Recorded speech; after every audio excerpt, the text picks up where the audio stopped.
Okay, those of you who are on Torah Anytime or YouTube, we're always impressed. If anyone is, we're always impressed if anybody takes time to listen to a shear. That's pretty impressive. Okay, so we're going to finish Parsha Noach today, and then go on to Parsha Lecha. Now, turn to, I guess, one of the most intriguing. I find this one of the most intriguing sections. Yeah, I think so. I'm good. I'm just checking to see what page it's on, where this starts. Perik Yud Aleph Pasuk Aleph, page 48. Okay. Now this really begins where Nimrod is introduced to us, which is. Where does it mention Nimrod? On page, here, on page 46 is where really the section of the Tower of Babel begins at page 46. And there it says like this, the Kush, 3 lines from the top on page 46, Perik Yud Pasuk Ches, V'chush Yolad es Nimrod, hu heichel lios gibor ba'aretz. He began to be a strong man.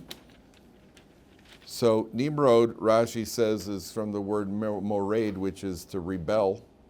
Again, Rashi's quoting Chazal. He rebelled against God. And then it says, not only he was, he began, how does our school translate? He was the first mighty man on earth. And then it says, gibor tzayid lifnei Hashem. He was a hunter, a mighty hunter. Al Kain Ye'amer, and therefore they even had a saying, Nimrod gibor tzayid lifnei Hashem. So he was a hunter, he hunted people.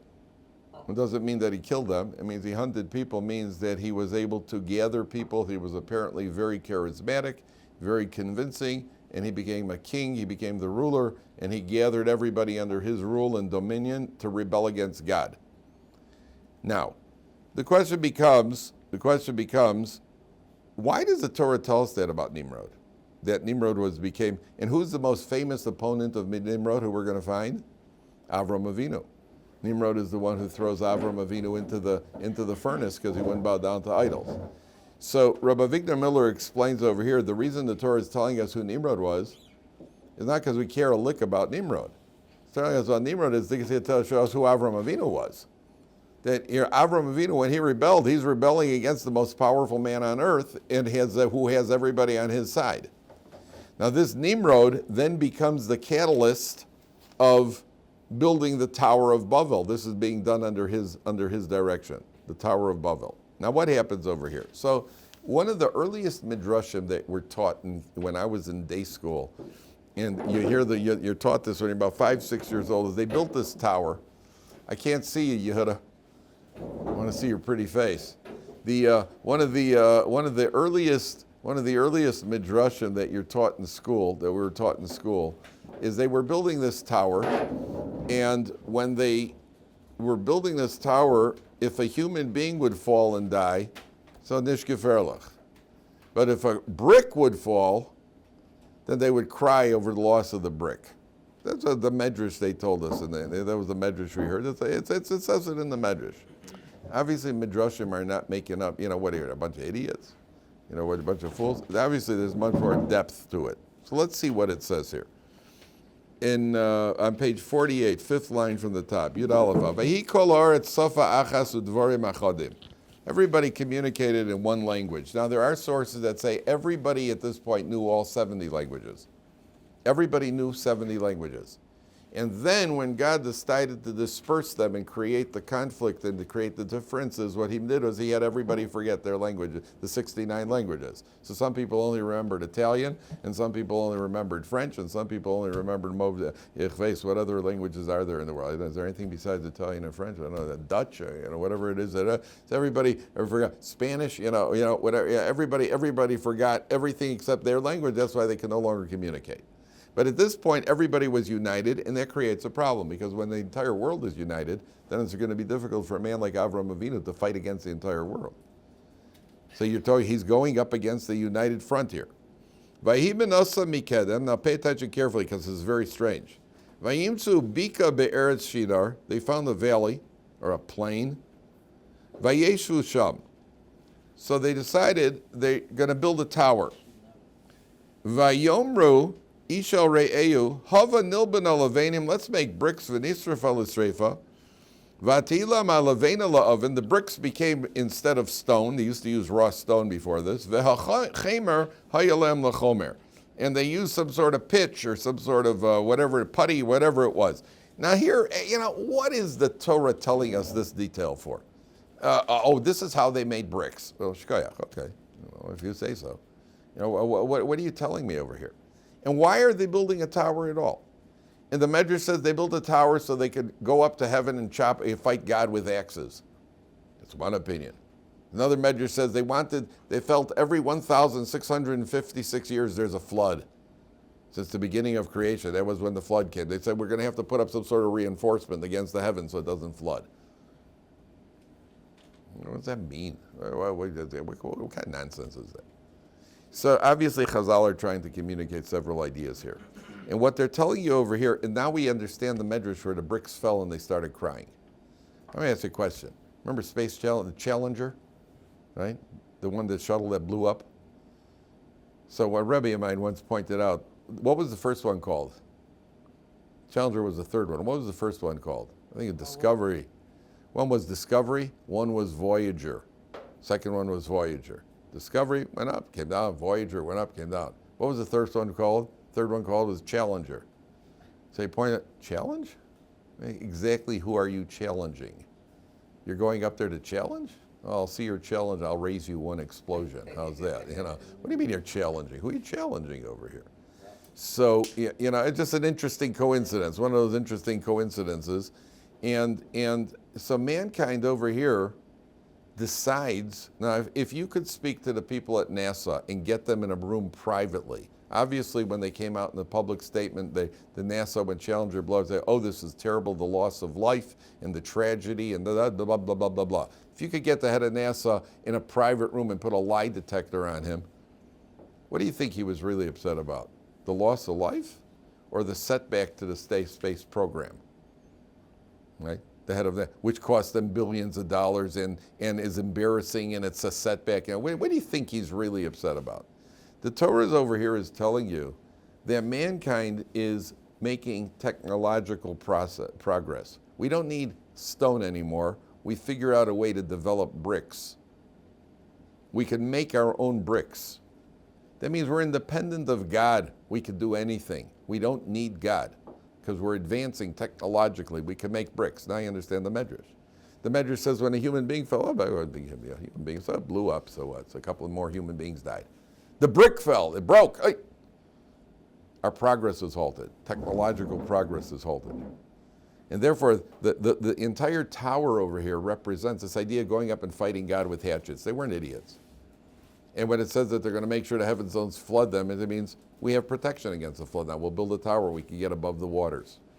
It's an idea, it's an attitude of mankind. It's mankind's attitude that we can live independently of God. We could defend, we could do everything on our own. And at that point, by the way, there's even more than that. My brother once pointed out that Medrash that says, well, once every 1,656 years there's a flood, so let's do something about it. Now, I want to ask you something. From a perspective of data, how good is that? Let's examine the data. I guess because it happened once, so all of a sudden there's a flood every 1,000, and therefore that justifies what we want to do now? That means you're bending the data to fix your desire, aren't you? Right? So if you know anything about evolution, the theory of evolution, right? The evidence that they found certainly does not create what science calls a theory. It's maybe a hypothesis, but it was regarded as a theory. So why did everybody jump on the bandwagon? Because they had a desire. They wanted the result. The result is if man evolved and there's no God, then we can basically do whatever we want. Now we're going to bend the data to fix the desire, not examine the data from an empirical scientific point of view. And therefore the entire tower over here is an attempt for man to take over his own destiny. That's what a man wants. I don't want to have to think about God running my life. I want to run my life itself. That's the entire background. That's what's going on over here. And Nimrod represents the rebellion against God. And that's how we find that today. Science could do anything. Now they got, what's it called, AI? What's it called, AI? And they could do anything. They still haven't figured out how to create something from nothing. What they haven't done. Because he can't do it. Because man is always going to need God. But their desire of man is to get God out of the picture, because then we can do everything. So what does God do? God scatters them. God mixes them up, and he scatters the nations around. He takes away, according to that one opinion, he takes away communication, all the communication. They start fighting with each other, and that's why throughout history it's never going to work. What's the United Nations? What's the United Nations? A group of people who are anti-Israel. That's what the United Nations actually is. That's what the United Nations really is. And the United Nations can do absolutely nothing unless America agrees. So basically the United Nations is America. Right? If America doesn't like it, they say, okay, we're going to veto it. Great, it sounds great. Yeah, by the way, the Russians, when this war started here in Israel, the Russians sent a message from the Russian ambassador to the United States said, you can't solve conflict. You can't solve conflict with physical confrontation. The Russians said, of all the chutzpah in the world, the Russians are killing people, civilians left, right, and center, and they're there, and they said, no, you can't have conflict over here, right? That's the chutzpah of the world. That's been going on since the beginning of time. So HaKadosh Baruch Hu's, but you have to understand that this tower is not just a tower. They weren't a bunch of fools. The tower was a symbol of man's attempt to push God out of the picture.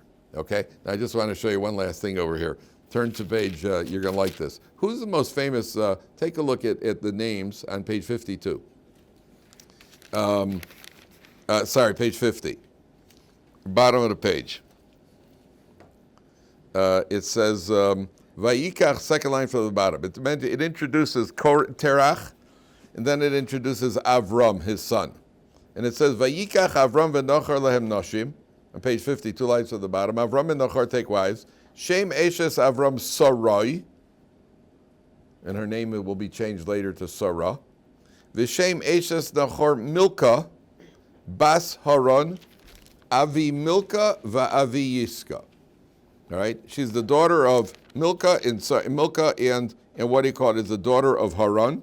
The father of Milka, Haran is the father of Milka, and Yiska is Sarah Imenu. Okay? Yiska is Sarah, and the word Yiska means people spoke, either she spoke in prophecy. There are different reasons why she's called Yiska. But what's interesting is, if you look at, you were asking me, Shmuel, about the vowelization. Take a look at the word Milka on the top of page 52. First word on 52. The word Milka, if you take away the vowels, how could it be read? Malka, which means what? Queen. Who's the most famous Malka in history? Esther. Hey, interesting. Now look at the next word. Look at the second letter of the next word. Va'avi. What's the second letter? Aleph.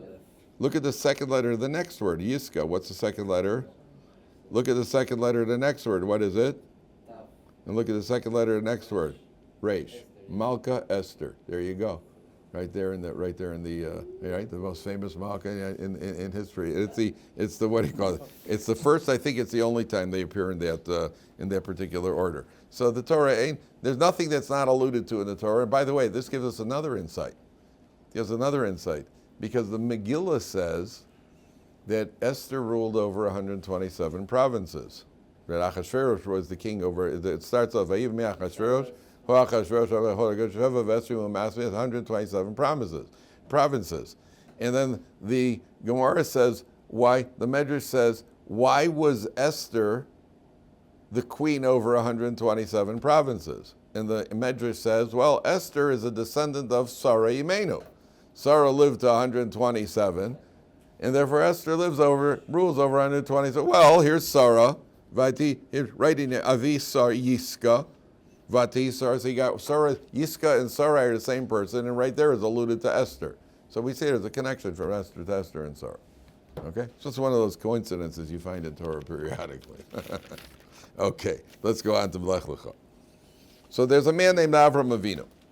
And Avram Avinu we're not told what he did to deserve Hashem to communicate with him, but there's a concept in Torah that we learn that which is not told to us, we learn from that which is told to us. So when we see later on that Avraham Avinu was trying to spread the word of God in the world, and Avraham Avinu was humble, and Avraham Avinu brought guests into the home, and Avraham was just a well-rounded, almost perfect human being, so we could assume that's what he was before that point as well, which is why God communicates with Avraham Avinu. And the main characteristic of Avraham Avinu is that he rebelled against Nimrod. Now, let's go to the Medrash. The Medrash says that Terach had a house full of idols. He was an idol salesman. Like you have bicycle salesmen, he was an idol. So he sold idols.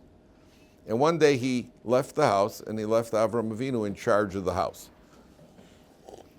So a woman came back. Medrash says the first customer came in and he said, "How old are you?" Whatever she said her age was. 65, 70. He said, "Well, this idol was made today. Why would you want to worship something that's made a day old?" So she left. So he kept turning away customers. Then eventually what he did was he smashed all the idols and he left the biggest one. He put a stick in the hand of the biggest idol. And when Terach came home, he said, "Hey, what's going on here?" It was terrible. They had a big rumble here, and the biggest idol went and he smashed all of them. He said, "Come on, that idol is inanimate. He can't go smash it." He said, "So why are you worshiping it?" So Nimrod schlepped him off to Nimrod. Terach schlepped his son Avram to Nimrod for being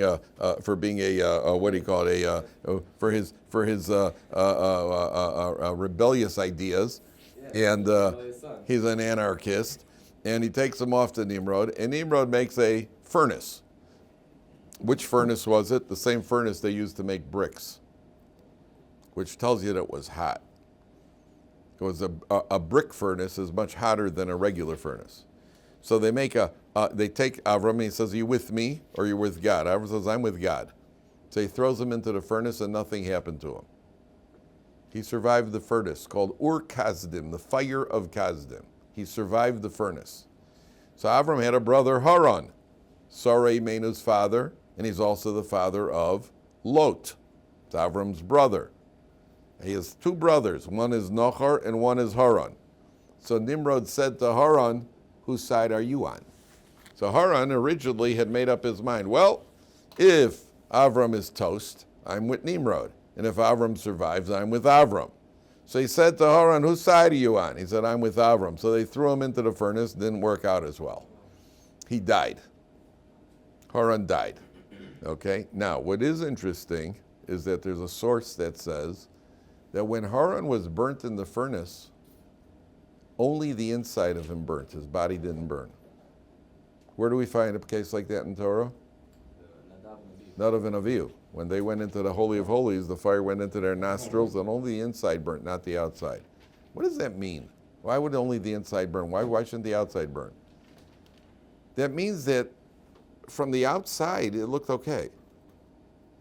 That means that the error that was made was the flaw was such a subtle flaw, it's only somewhere deep down inside. That means that this guy Haran was no simpleton either. Listen, if you're given a choice over there, I don't care what happened to Avram. I'm not going to be, he didn't burn. I'm not going in a furnace. Yeah, I'm with Nimrod. I'm a Nimrod guy all the way. That would have been a much easier thing for Haran to say. Why would he do that? The answer is that Haran is on a level of faith also, but not quite the same level as Avram Avinu. So he dies, but his body doesn't burn. He dies, but his body doesn't burn because from the outside, he was just off by a little bit. Okay, but he dies. But Avram Avinu, and that's called the first test of Avram Avinu. Just 1 second. There's a first test of Avram Avinu is the furnace. I'm telling you that for a reason. Comes along, Parsha's Lecha. Vayomer Hashem el Avram, Lech lecha me artzecha umi moladecha umi beis avicha. Leave your house, your land, your birthplace, your father's house. Ela oretz asher areka, to the land which I will show you. Now, this is considered the second of the 10 tests that Avram Avinu has. And the tests are in a progressive order of difficulty. Okay? Just remember I told you that. Before that, let's take a look at those two words, Lech Lecha. Lech Lecha is 4 letters. 2 words, 4 letters. What? Go for yourself. So Rashi says, because you're going to benefit from this going. You're going to end up with children, you're going to end up rich, you get the land of Israel, it's going to be good for you. But it's 2 letters, 2 words, 4 letters, and in these 4 words is contained the entire future of the entire projection of the future of the Jewish people. Why? Lech Lecha means start moving, go. Well, what have Jewish people been on the go for a long time? The Jewish people we've been in exile for a long time. It's a projection of what's going to happen to his descendants. Lech Lecha. You're going to be going. You're going to be moving. 1 second. You're going to be on the go. Not only that, I once mentioned to you, do you ever notice that in every neighborhood, every Jewish community, in every city in the world, London, Chicago, New York, Johannesburg, it doesn't matter where you go, and where there's a Jewish community, there's the old Jewish neighborhood and there's the new Jewish neighborhood. Did you ever notice that? Right? I don't know what's like. It's like that in Mexico also. They used to be on the west side, now they're on the east side. They used to be on the north side, they moved to the south side. They used to be on the south side, moved to the north side. In every Jewish community, huh? It wasn't in Chicago. Chicago was the main Jewish community, was on the west side, on the south side and on the west side. I remember growing up, I had kids that were coming over to the day schools. They moved up north from the south side. I didn't know who these kids were. They were all the south siders. They came to the north side. Right? They moved to the big community. My parents grew up on the west side. Nobody would go there in the right mind. Police don't go. These are no-go zones today. Police don't go there today. The Jews were there and they left. Jews used to go there to get mezuzahs off the old shuls. The major community there on the west side. No one goes there now. No one in the right mind would go there now. Garfield and Humboldt Park area? I don't know exactly where it was because I never went there. I only knew. But listen, when I crossed Devon, I considered that the south side. You know, so I didn't. So I was always thought I was going to get beaten up. But why is that? Do you know that Rav Gifter pointed out that Rav Gifter was Rosh Yeshiva of Telz? He said it's not an accident. There's no accident. It's a reminder to the Jews that even in the Chutzot, you're still in exile. You got all comfortable on the west side, now you got to move to the east side because the west side neighborhood changed. We think that the Jews moved because the neighbor undesirables moved in. Sure, that is the reason that it looks like. That's not why the Jews moved. The Jews moved because God is reminding you that you're in exile. And no less an authority than Rabbi Yaakov Kamenetsky Zatzal, one of the Gdolei Ador, he said, you know the Golden Dome over there, 15 minutes away, the Golden Dome? He says it's not such a bad thing. A shock. Rabbi Yaakov Kamenetsky said that. Not such a bad thing. You know why? It's a reminder to us that we're in exile. We're still in Golos. Don't get too kuchiku. And here we are in Israel right now.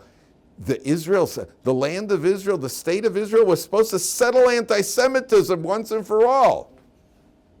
There's probably more anti-Semitism in the world now than there's ever been. Do you know that in London they had a mass protest of 100,000 Muslims in London? Jews in London are tzittering. I laughed a bit. I don't laugh, it's not funny. Parents in London, in England are telling their kids, come out of Israel, it's dangerous. Frankly, I want to tell you something. I'd rather be in Israel now than in London, that's for sure. The Muslims are all riled up in London, and in New York, and in Chicago, and in Detroit, and all over, wherever there are Muslims are all riled up. My son was in America last Friday. When was the day of rage? Last Friday was the day of rage. I mean, by them it's always a day of rage. This was the official day of rage. So people in Israel were nervous. I was nervous because my son was in America. My son and his family were in America. They had to come back to Israel. They were in America on Friday. I don't know what's going to happen in America. In Israel, everywhere you go, they're standing on every train station with submachine guns. I walked up to a cop the other day. The cop was there by the train station because I noticed on the trains that they don't have these security guys used to be on every train. When you go through the Arab neighborhood, now they're not now. There's a shortage.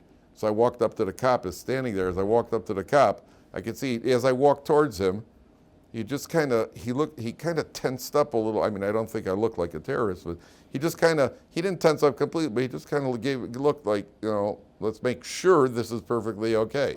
So then I said to him, I haven't seen security guys on the train. So he said, yeah, there are cops in Shofat, don't worry, there are the cops over there. And as I walked away, he said, Shabbat Shalom. So that worked out. So we've been in exile. We're in Golos. That dome is a reminder. We're not home yet. We're still very much in exile. And by the way, don't be naive, guys. If you think the Israeli government is making any decisions about the military policy right now, I can guarantee you that most of their decisions are being dictated by the Americans. And people say, why don't they go in already? Why they go? First of all, we don't want them to go in. We're not interested in them going in. Going in means casualties. We're not interested in casualties. And if it wouldn't be Hamas, it would be something else. People think, oh, we got to destroy Hamas. You know, what if you destroy Hamas? Well, you think that's it? Okay, we're there. Mashiach is here because we destroyed Hamas. It doesn't work. It wouldn't be Hamas. It would be something else. It's not them. It's us. It's us. It's not them. So obviously we need protection. Obviously it's got to be the security. But we don't want them going in. If they could work out a prisoner exchange, they're talking about now a prisoner exchange, they'll stop the bombing. If there's a prisoner exchange, we would much prefer that than to go in and really show them. Because going in and really show them means more funerals. So we're not interested in going. Now for them, I don't care about their funerals. But our funerals, we're not interested. So, but it's being dictated. Can't do what we want. They always tell us, when we were in Kolo, you know, the seculars say you're a bunch of parasites. You're in Kolo, you take money from the government. Yeah, well, who's the government get money from?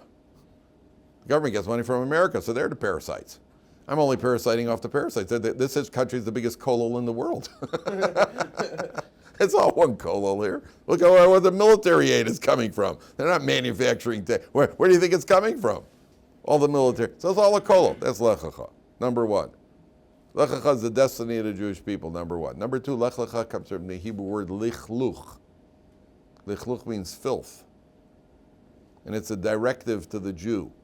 Lecha, get away from the filth of your society. And we live in a filthy society. And the Torah is telling you, Lecha, get away from your filth. That's what Rabbeinu Bechaya says. And number three, Lecha, it means you, the Jew, you are the individual Jew. Lecha, go, do something, be productive with your life. Lecha. The entire, 2 words, 4 letters, is the entire description of the role and the destiny of the Jewish people. We're going to be in Gullus. We have a job to get away from the filth, and we have to grab Lech Lecha to grow his people. Grow. Try to grow. Try to be productive. Be productive with your life. Gentlemen, if that's what comes out of 4 letters, imagine what could come out of the entire Torah. That's contained in just 4 letters. And it's the first communication that's written to Avram Avinu. Lech Lecha. Go. Get on the move. Get going. Now, what were you going to ask, Nathan? I was just going to ask, how old was Abraham when he destroyed the idols and set the fire? He was young, wasn't he? We don't know how old he was. There are different opinions in the Medrash of how old he was when he came to the realization that there's a God. The Medrash says that he took a look and he said, you can't have a building without a builder. So there's one opinion he was 3 years old when he realized that, very precocious. And there's one opinion he was 48 years old. It doesn't say how old he was when he destroyed the idols. Okay, now take a look at, where are we here? Okay, now the question is like this. Why is this, let me ask you a question. Imagine the following. I say to you the following. Okay, Ben Sion, I want you to go to the airport. There's going to be a ticket waiting for you at the airport. You're going to get on a plane, business class seat, stretch out flat. And you're going to fly. Okay? What would your reaction to that be? Where to, man? I would say, where am I flying to? You'll find out when you get there. Oh, you'll find out when you get there. Okay, so you go to the airport, you get on the plane, and they tell you we're flying to Spain. Oh, great. I said, well, in Spain, you're going to get to the airport. There's going to be a ticket waiting for you, business class, and you get on another plane. Where to? You'll find out. And you get to Spain, and they fly to Brazil. And I said, when in Brazil, there's going to be a plane waiting for you with a ticket, business class. Where you're flying to? France. All right? You just keep flying from place to place. How much of that could you take without knowing your final destination? You know, once, twice. Come on, where am I going? What am I doing this for? Where am I going, and what am I supposed to do when I get there? That's a test, right? Now, there's another test. You could go in the furnace or not go in the furnace. Which would you say is a bigger test? I mean, as much as inconvenience is it to fly around, that versus furnace, I would choose flying around. I would definitely choose flying around over furnace. So why is, right, furnace, business class furnace, but it's furnace, right? So why is this considered a bigger test than the first one? There's a progressive order culminating with the binding and the shechting of Yitzchak.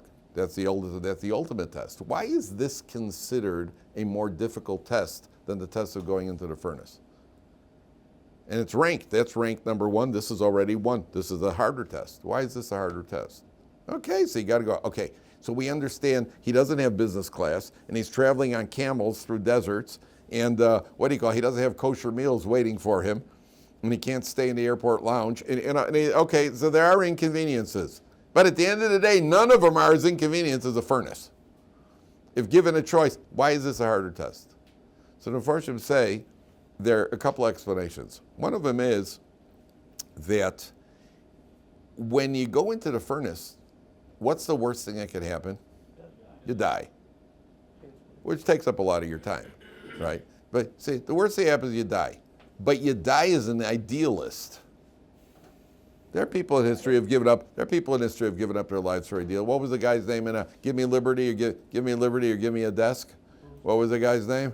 Give me Liberty or Give Me Death. Yeah, right. Bruce Wallace. Not Bruce Wallace. Bruce Wallace. Who's Wallace? Bruce Wallace? Willis. Who's Bruce Willis? He plays in Die Hard. No, man. Bruce Willis. The world started with Bruce Willis. William Wallace. The world started with Willie. Well, obviously, if it was in a movie. Willy Wonka. Willie Wallace. Or William Wallace. Don't take this personally, guys. Don't take this personally. You're pathetic, okay? But don't take it personally. There was in the Revolutionary War. What was the name of the guy in the Revolutionary? Not Patrick Henry. Not Patrick Kane. He played for the Blackhawks. Patrick Henry. Paul Revere was the writer. Boy, you guys are worse than I was in high school. Patrick Henry was the one who the British captured him, and they were going to hang him in his famous last word, "Give me liberty or give me death." And there was another guy who said, "I regret that I have but one life to give for my country." Right? Or maybe that's what he said. I regret that I have one life. And he died, whether it happened or not, that's the legend. Right? But at the end of the day, people have died for an ideal. Here, Avram Avinu was doing kiruv. He was doing outreach. He was being makar of people. He was accomplishing something with his life. And then God says, okay, Avram, start traveling. Where am I going? I'll tell you later. Could you imagine people seeing him packing? Hey, Abe, where are you off to? Don't know. How long are you going to be there? Not sure. Well, why are you going? The Lord spoke to me. Right? You look like a fool, a public fool. Right? Number one, that's a more difficult test. In certain ways, that's a more difficult test. Number two, his father was still alive, and he abandons his father. So I tried to kill him. Now, this is the man, but in spite of that, he stayed with his father. And this is the man who's been preaching kindness to the world. This is the man who's preaching to be good. And he abandons his father to go off to land because the Lord spoke to him. And he's going to give up his entire life. He's leaving everything he built up and now he's got to move. You look like an absolute fool. You look like a hypocrite. 1 second. Number one. Number two, there's another approach. The difficulty of the tests is a progression in the decision what does God really want. To know whether you should worship the idol or go into the furnace, clearly you got to give up your life. You're not going to worship. The choice is obvious. It's just the difficulty of the heat. Here, God's saying, get up and leave. I don't want you to do kiruv anymore, and I don't want you to take care of your father. Does God really want, or is God testing me to see if I'll see through the order, the command? Remember, I told you it's like the guy who says to his wife on a Saturday night with a sink full of dishes and a house full of kids, running around in the houses, and a guy gets a phone call from his friend, hey, we rented a gym, we need a 10th guy, we got a basketball game, can you join us? And the guy says to his wife, oh, do you mind if I go out to play basketball with the boys? She says, you could go. That's a test, boys. You better know whether that you could go means yes or no. She says, you could go. That's a test. Why can't she just say no? It's a good kasha, but they don't. She says, do you mind if I go play ball with the boys? I don't mind. Sorry, I don't think I'm going to make it tonight. And you better be, and if you go, you better be right.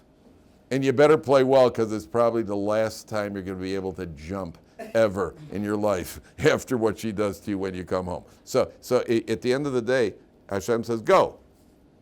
He's testing me. He's testing me if I really know what he wants me to do.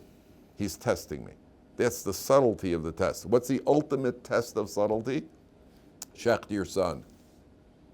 Besides the plain meaning of difficulty of a father has to shecht his son, he doesn't really want me to shecht my son. Oh, he's testing me. You understand that the difficulty is even the subtlety. So to jump into the furnace, everybody knows, of course you jump into a furnace. You're not going to worship idols. It's hard and it's hot and it's death and it's everything else, but at least I know what I should do. That's not a test. Many times in life, we face those tests ourselves, gentlemen. I know what I should do right now. Now it's only a question of willpower. Sometimes I really don't know what to do. I really don't know what to do. I have what do you call it? I'm in the middle of studying Torah, and there's an opportunity to go and visit somebody who I haven't seen for a while. They'll be insulted if I don't go. On the other hand, I'm doing a mitzvah right now, but it's a mitzvah that maybe can't be done by anybody else, and I don't know what the decision is. A tough decision. Are you supposed to stop learning or you're not? And when the Rambam paskins, you only stop learning to do a mitzvah if it's a mitzvah that can't be done by somebody else. I could. Maybe they want dafka me. I don't. It becomes subtle. There are a lot of subtle tests in life.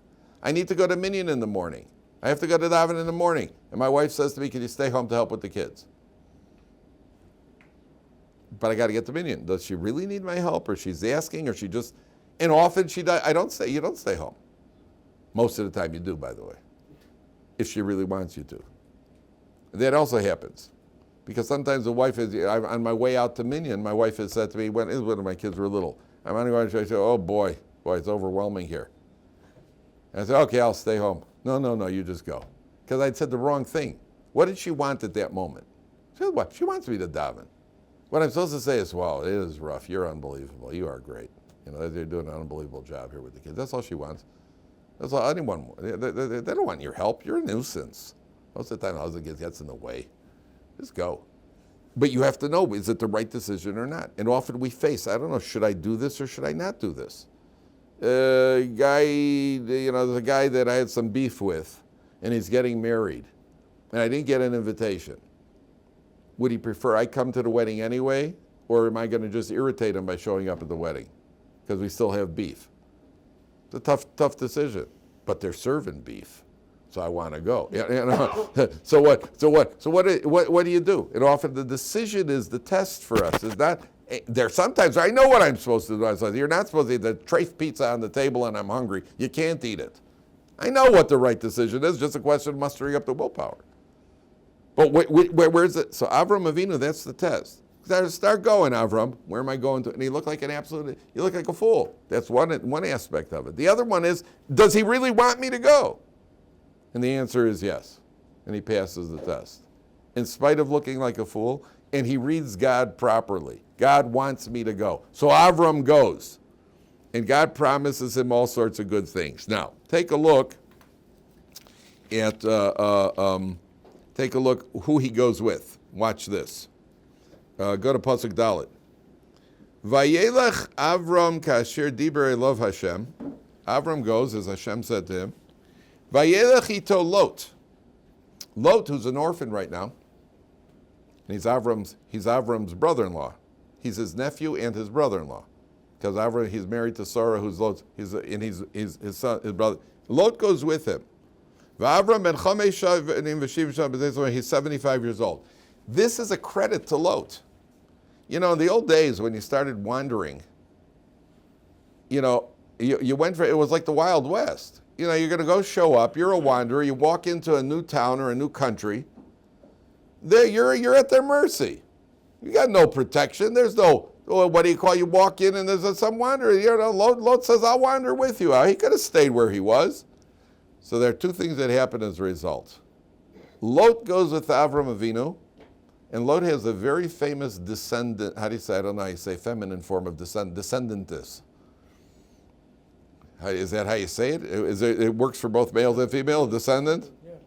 Oh, it doesn't, it's a neutral word?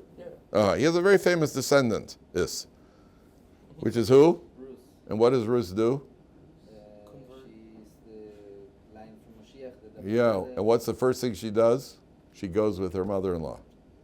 Lot goes with Avram Avinu, and Ruth goes with Naomi, as difficult as it was. Ruth was a princess. Ruth. She was a princess. She was a Moabite princess. She could have stayed home. She had a palace. She had cable. Right? She could have stayed home. Would have been easier. And instead she goes with her. That's already in the genes from here. Lot goes with Avram Avinu, number one. What else do we see? At a deeper level, now that you brought it up. Avram's the wandering Jew. But what's always going to be attached to the wandering Jew? Mashiach. That means no matter where Avram goes, the wandering Jew, the Mashiach Lot is going to be with us. That means it's there. It's there. We got to bring it, but it's there. Right? That's what Lot is. Lot is the ancestor of Mashiach. One more point. Vayikach Avram es Sarah ishto ves Lot ben Achiv. Now I told us already Lot went with him. Why is Avram taking him with? It says Avram is taking Lot. It says Lot went with Avram. Why is Avram taking Lot? That is a mind-boggling idea one saw. Mind-boggling. It's not only that Lot went with Avram Avinu. Avram felt a responsibility to take Lot. Now listen to this. You know why he felt a responsibility? Because he feels Lot is an orphan because of him. Why is it? What's connected to Avram Avinu? Why is Lot an orphan? What's it got to do with Avram Avinu? He went into the furnace. And it's his father saw me, so he went in. I'm at fault. I don't know, you're at fault. You did the right thing. And he wasn't on your love. That's your fault? The answer is a person at Avram Avinu sees he sees the end result. Don't, you're right, I was right, but I'm responsible. That's what an Avram Avinu is. I didn't tell you, it's like those commercials, these guys, these daredevils, hey, kids at home, don't try this. They always said the guy, don't try this. What's that nut's name? The guy who climbs mountains? He climbs free climbing. This guy who climbed. There's a guy who does.